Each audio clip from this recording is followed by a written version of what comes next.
Hello there, my friends. Welcome back to the Glow Up Method. This is the place where we share our stories. We are going on transformative journeys to live a life that we are proud of. Hi! I'm so excited to be here. My name is Natasha, and I will be your host today, as I have been every day since then, since the beginning. So, hi! Oh my gosh. So, first off, I just really want to say, I'm super excited. We are a couple days away from the very first day I sat in this chair. And by now, a year later, I honestly had thought things would be a little bit different. I thought my background would be different. I honestly thought my life would be a little bit different. But I also know I'm exactly where I'm supposed to be. So today's subject that I really want to talk about is discovering what it is we want. So much of my life, I lived in autopilot. I was in my default, like I call it, my right-handed system. I was just going through the motions. I wasn't checking in with myself. I wasn't checking in with the people I'm in relationships with. I just was doing the same thing, yet expecting a different result and wanting to feel like I was having this purposeful, loving, exciting, fulfilling life. And it wasn't. Like, I felt stuck and I felt buried alive and I didn't know who I was. I would look in the mirror and I didn't know who I was. I would do some soul searching. I didn't know who and what it was I wanted. I mean, I would sit down at a restaurant, wait to see what everybody else was ordering, and then order something that I knew they would like in case they didn't like what they would ordered, and I would just take what they didn't like. This is how just so accommodating, people pleasing I had become. Like, everything was about everybody else. And so this journey of self-reflection and discovering who I am, it has meant I've had to say goodbye to some people and some relationships and some habits and some things. But it has opened my life and my heart to so many new experiences and so many more things that I have gained much more than I've ever lost. And so I really need to remind myself that when I'm going through this phase right now where Chris and I are kind of dating, is what we've kind of coined it as, and we're just trying to discover who it is and what we are together as a couple, and see, is this a possibility, or is it, time to separate and, continue on the path that we're on. We are in absolutely no hurry. We are in no rush. Quite frankly, like, I really want to take things slow and make sure, time elapses and there's no, just honeymoon, things like that. Like, whatever we do, I really want it to be like a sustainable thing. I don't want to hurt him and I don't want him to hurt me, and I don't want us to hurt our kids. So on that subject, that's where we are. But I'm also thinking about it in terms of my car. I'm going to take it to a auto repair shop tonight, and hopefully tomorrow they'll look at it and they're going to give me great news and say that it's a $500 repair. No, they're not. I'm a realist as well. It is oozing out on my driveway. Like, it is hemorrhaging. The car is on its last moments. And my dad has a very similar vehicle, a couple years newer than his, and he's been going through the same experience for the last few years, dropped like $6,000 into the car, and it's still not even operating. So by then, I'm like, honestly, it's just time to move on. And so, even though I'm not excited about taking on a car payment or new things like that, I am also very excited about, hey, maybe this new thing is going to drive a lot smoother. It's going to give me some peace of mind. And maybe if I'm paying $400 a month or whatever, I don't even know what a car payment is this day. I'm just picking an obligatory random number. If I'm paying $400 a month versus I'm paying $4,000 a year on repairs on something that's not even properly working, then maybe I will be ahead at the end of the game. So again, this is all about discovering who it is. If we don't know the answers, how are we going to be able to start moving forward into that life? So I really encourage you to do things like journaling, meditating, taking silent walks, doing things that allow you to have this time not filled in with a TV show, a movie, a book, a meeting with a friend, work, time with your significant other. Like some solitary time so that you can really explore what it is you want. Had I not had this beautiful opportunity to have this and this phase of my life where I really was alone, I had a lot of people around me, but in a lot of ways I was a loner. It was like I would show up as a mom, I would do my duties. I really wasn't that great of a wife. I mean, I'd buy him some nuts and some things here and there, how was your day? Very basic and simple things. But a lot of the things that I would like to be as in a partner and a wife, I I wasn't, and I didn't feel like I needed to be because he wasn't. And maybe that wasn't the best approach. You know, maybe I needed to continue to be the bigger person, but I couldn't. I was doing the best I could at the time with the tools I had. And at that time, I really needed to figure out who I was and what it was I wanted. And there are even times on here, I mean, I watched back today's episode that, you know, is getting published as of today. So today is January 6th. And it was talking about how I was like, I don't miss him. And, you know, I didn't. And so hearing like the past me say this, it really makes me wonder what shifted and what changed. Well, what shifted and changed is I was in a different era of my life, right? Like I was in a different season. I was really, really, really content with myself. And I was honestly content with being alone for the rest of my life. I'm like, honestly, I love this. Like, you know, I don't want to be alone in a alone sense, like forever. But like, I was like, I'm cool with this. Like, I get my dancing done. I get my podcasting, YouTubing done. I do my work. I spend time with my kids. Like, I have my friends I go out with. Like, I was pretty content in my life. And I didn't feel bogged down by like his negativity and the things that he did. I always was in this thing like, don't do this, do this. Like, I was always mothering him. And when we were like, okay, I guess this is a separation, like once that happened, it was like there was this like separation of heart where it was like, I don't need to babysit you anymore. Like, you're good. You are no longer a representation of me, which he never really was. But in my mind, he kind of felt like he was. It was like, oh my God, don't say that, you know, don't do this. Like, very much trying to control the narrative. And now I'm just like, you do you, buddy. Like, I'm going to be over here doing me and you go over there and do you. And again, I will always like encourage him to, you know, show up as a better dad, to be involved with his kids, you know, to show up as a better human in general. Like, that's just me. And I'm going to do that to anybody who's in my presence, you know, like encourage, like, and share anything like I know to make those relationships better. Cause that's the goal here. Like, I'm not saying anything or do anything to like cause harm on the relationships. I just want them to be like, hey, this is what's going on. This is what this person's experience is, yada, yada, yada.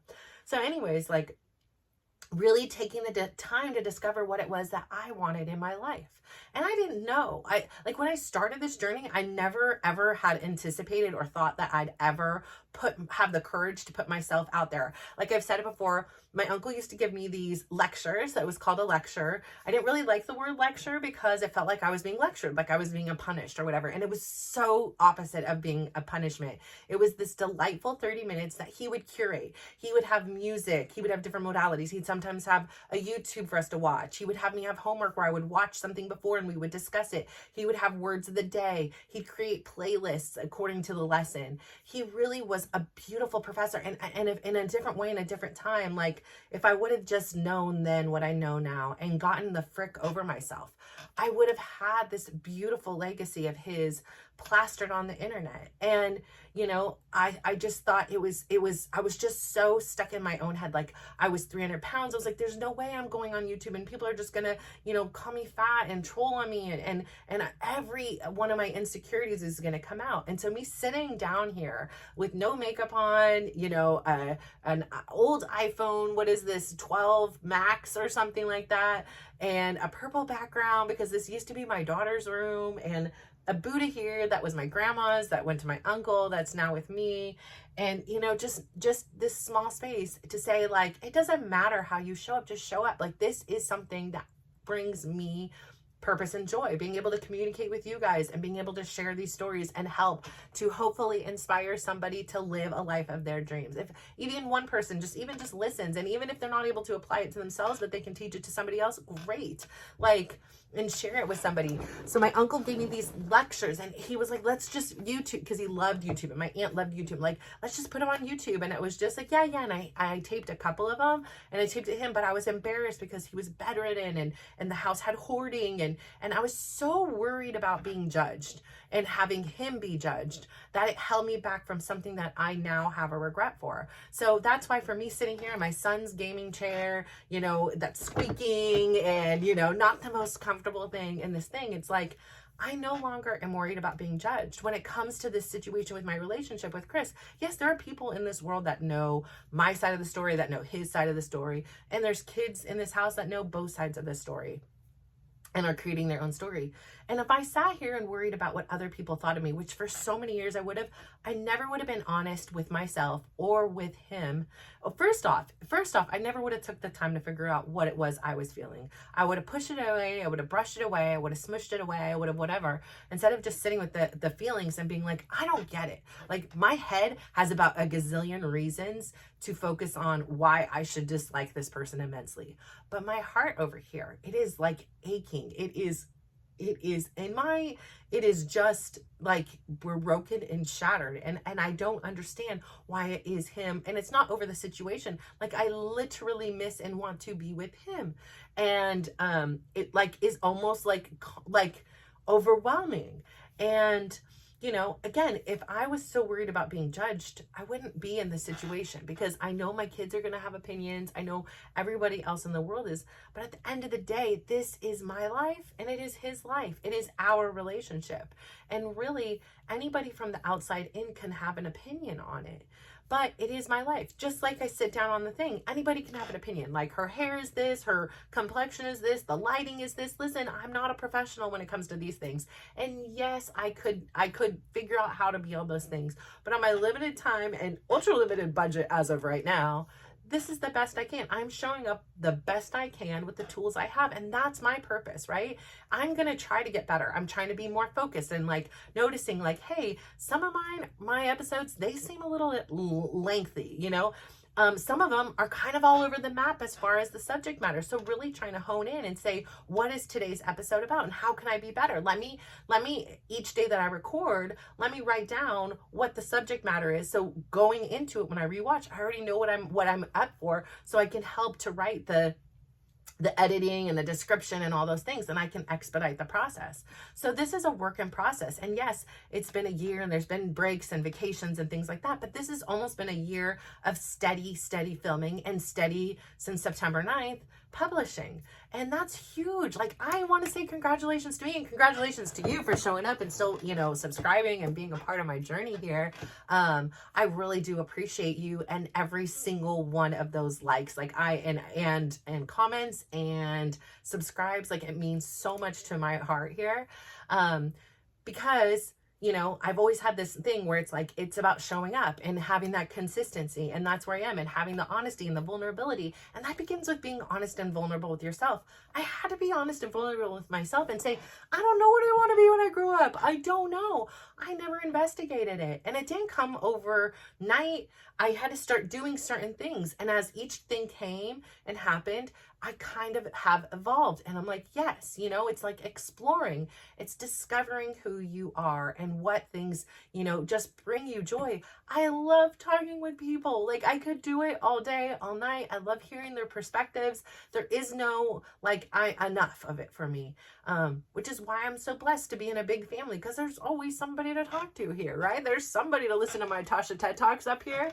And, having been through so many things, when I talk to people in the outside world, yes, I have my few go-to stories. You've heard them all. I'm the mom. I have had a kid with heart surgery and brain surgery and knee surgeries and all these things. And yet, I still have this belief that, we can resiliently overcome. And I know that some days really suck. Like, yesterday sucked for me. But I was also really honest. Like, at one point I was just like, Chris, I just really need a hug. Like, I just really want to cuddle. And that's not me. Believe me, this is a shock to me, as it is to him, as it is to anyone else. It's not me. So I question, where is this person coming from? Why is she coming out now? And I'm curious about it. And instead of shaming her, like, no, you don't want a hug. You don't need anything. You're strong. I'm embracing it. And thankfully, my guinea pig over here, Chris, is a hugger and somebody like that. So he's more than willing to come and meet me with what I need and be like, yes, and help provide me with that type of security and safety, and say, give me kisses on my forehead and, ask me if I'm feeling better and ask me how my day is. So he's taking the feedback every day since we've been talking. He's asked me how my day was. And it's such a simple thing. I'm not asking for fireworks in the sky and all these things. I'm just asking for the same things that you and you and you all want. we want to feel seen. We want to feel heard. We want to be loved, right? And I know a lot of the love part comes from within, and all of that is a bonus that comes from the outside. But to feel seen and to feel heard, it is just something special. And so for me, that eye contact is like unlocking the door to your soul and to your heart. And we had this moment that we shared where we were just locking eyes, like no words were spoken, nothing needed to be said, but yet it just had this extra layer of just nurturing, safety, love. And everything that's happened up in, for the last 25 years, up until that very moment where we were just literally in the present, it didn't matter. It didn't matter. It was like who we are in this moment, and knowing there is a gazillion faults that we both had. My daughter reminded me today, like, I love this thing called pub cheese, and it's literally called pub cheese. And I think I love it so much because it's like in a container. It's like cheese. It's like in the deli section. And it reminds me of, those little cheese and crackers when you were a little kid and you peeled the little, plastic thing back, and you had a red little plastic spreader, and there was like a cheese and there was a cracker. And sometimes, and when the kids got older, there was like a breadstick version or whatever. When I had kids, I should say, and they were little and they would eat it, it would have like a breadstick version. Well, I just loved that cheese. And first off, my dad rarely ever let us have treats like this. So this was like the ultimate. And, I would sit there and just savor each little lick of the cheese and each little bite of the cracker. And there's something very reminiscent about the flavor of this pub cheese that I eat with these flat, pretzel crisp things. And I remember, I didn't remember this. My daughter reminded me that we got in this argument because she saw the pub cheese was in there I had bought. And we had gotten an argument, and one of us, and I'm going to say it probably was me, was like, don't effing touch my pub cheese. Like, it's just so stupid. Like, seriously, right now, did we really get in an argument over freaking pub cheese? Like, well, how could you go through watching your kids go through everything we did, be kids, survive everything we have, and then the argument is about who's eating the effing pub cheese? Like, come on now. Like, it just sounds so silly and stupid, and I guess it's now like an inside joke between her and her boyfriend, and I didn't even know this, and it's actually brought me so much giggles today and joy, like thinking about the fact that, and I was like, the funny thing is, I was at your dad's house 2 nights ago, and I ate his freaking pub cheese, so we were eating the pub cheese together. So evolution, we change, right? So I am definitely not that person I used to be like, you can't effing touch my pub cheese. Although when he was leaving, I was like, stop drinking all my protein shakes, okay? And he now went and got the protein powder, and he's like, now I see why you were like, stop drinking all my protein things. He's like, it was expensive. I was like, yes, and I didn't want to share with you anymore. I'm not sharing my resources with you. And but again, so that's why I was like, it probably was me that said, don't effing eat my pub cheese. Like, I don't know, maybe it was him, I don't remember, but it nonetheless, like, we change and we evolve. Like, the end all be all for me right now is not freaking pub cheese. Like, again, today I did more purging and cleaning, and I gotta say goodbye things. Like, I'm thinking about things in a realistic version. Life is not continuing as it has been for these last 25 years. First off, 25 years ago, my family was just starting. At some point, these kids will move on. At some point, my life is going to look very different. And me holding on to a household of memories of what was is not going to take me to who I am supposed to be, right? I am paying major bucks just to store pumpkins and Christmas ornaments and 50 Christmas trees. And for what? Does this all mean I'm a good mom? Does it mean I'm a good wife? Does it mean I'm a good person? No. And for so many years, my ability to provide a good Christmas or Halloween or, all those things that were special, like, really was such an important factor in me. And really, at the end of the day, what I've realized now is it's the day-to-day, it's the everyday in between that matters so much more. It's getting frustrated with my daughter today and having to walk out of the conversation, but then having the maturity to communicate, like, hey, this is what's going on. I understand your opinions. I appreciate your support, that there were days and moments I didn't think I could survive this without her. And, having this place, and it's very confusing for her and everything. I get it. Like, I absolutely get it. And all I can do is communicate with me. Like, I'm doing my best today that I can with the tools I have. I don't want to hurt anybody. I don't want to be hurt myself, And so I think it's very, very important to, number one, get honest with yourself. Discover what it is you want. Stop thinking people are going to mind read and just know. Me being able to say yesterday to Chris, like, I'm tired, I'm cold, I haven't eaten. And he said, just go inside, take a shower, eat, and I'll come help you when I'm done. It was just like an angel. Honestly, it felt like, prior to that, I had felt so alone and unseen and used and all those things that like get brought up when I'm cleaning up other people's crap that I didn't do, right? Like cleaning up other people's messes, whether it be a physical mess or a mental mess or an emotional mess or whatever it was.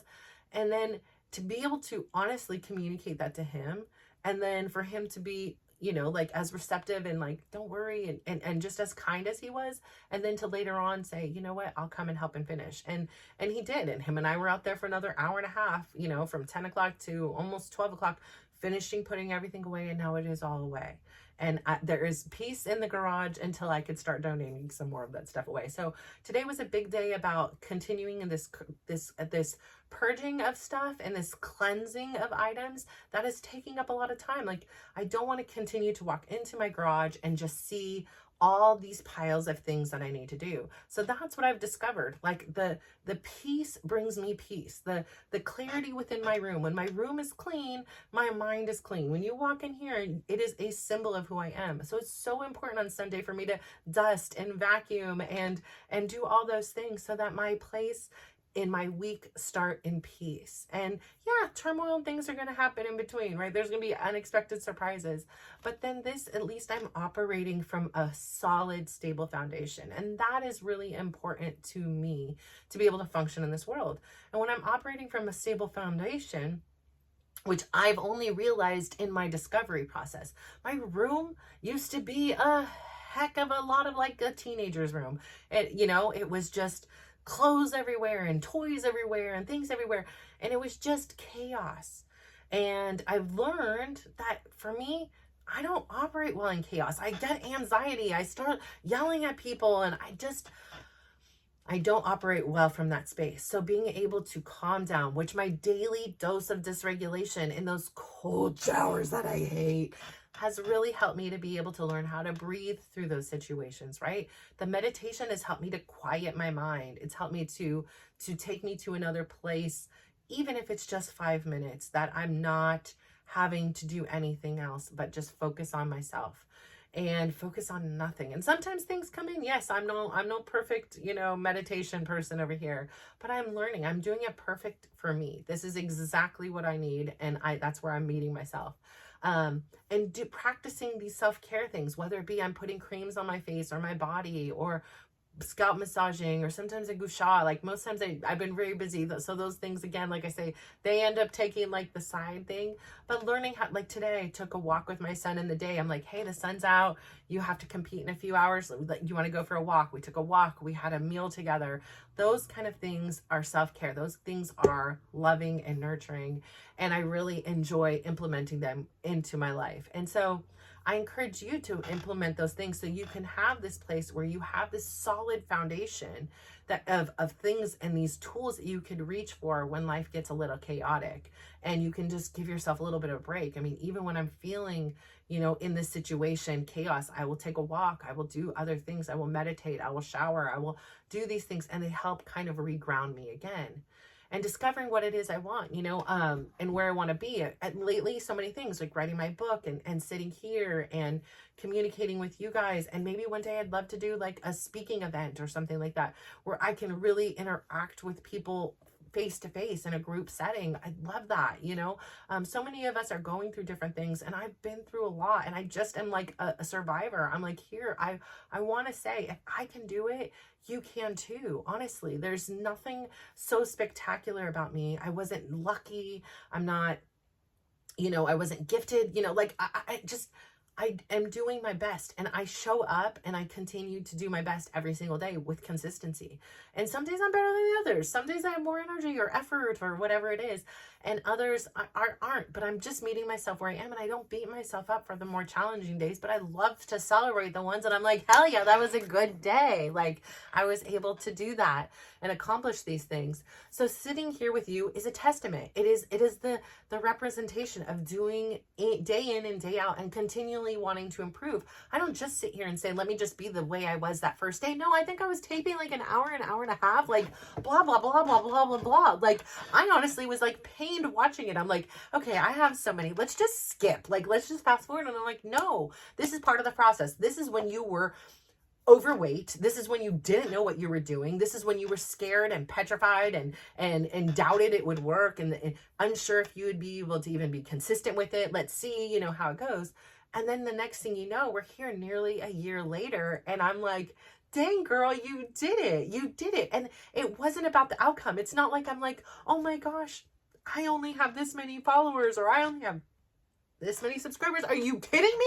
I don't only have, I get to have that many. Like, how lucky am I that somewhere in this internet freaking space, somebody found me and was like, yeah, I'm going to subscribe to you. Like, that's pretty freaking cool. Like, I love, love, love, love, love, love, love, love that. And I love that for you. I really want you to see, no matter what it is, you are so special. You are so spectacular. Like, if you want to do the YouTube, what is holding you back?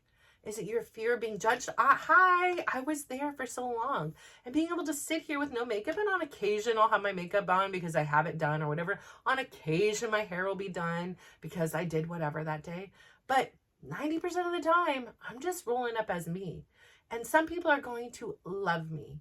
And some people are going to be disgusted by me. And that's okay. That's life. That's the world. As long as I keep showing up, and for me, keep showing up a little bit better. And for me, better doesn't mean I have a big production thing. For me means I'm refining my skills.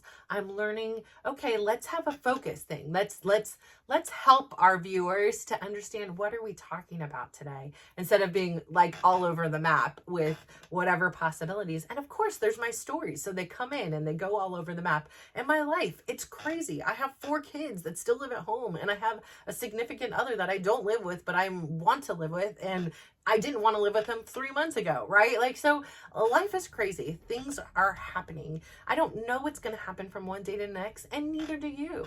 And I don't want to know. Like, I don't want to live in a life that's so blasé that everything is predictable and happening just as it is. That's not a life I would actually even enjoy living.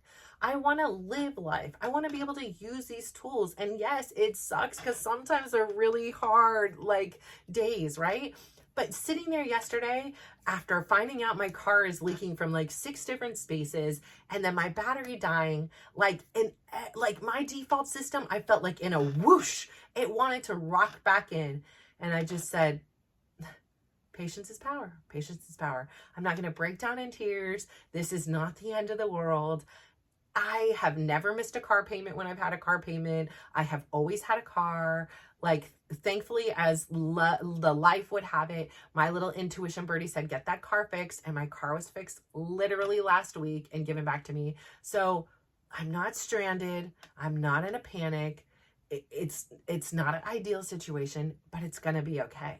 And I have to believe that. I have to believe that is true. And so when we live this life, we have to have some trust, and we need to trust ourselves. So trust that you know the answers, and they may not come right away. It may be a process. Like me, I'm on a journey, and I'm not quite sure where this journey is meant to be or end, but I do know for this moment where I am in this time, how present I am, and I'm trying to decide where I want to go for the rest of my life, and I don't need to rush the answer. I'm allowed to explore, and I'm allowed to see what works and what doesn't work for me, because this is my life that I'm living, that I want to be proud of just as much as you are living your life without judgment. And I hope you're living a life you are proud of. So thank you so much for tuning in today. Please go out there, give somebody a big smile, give them a compliment, and just watch how they glow up. So thank you. Bye.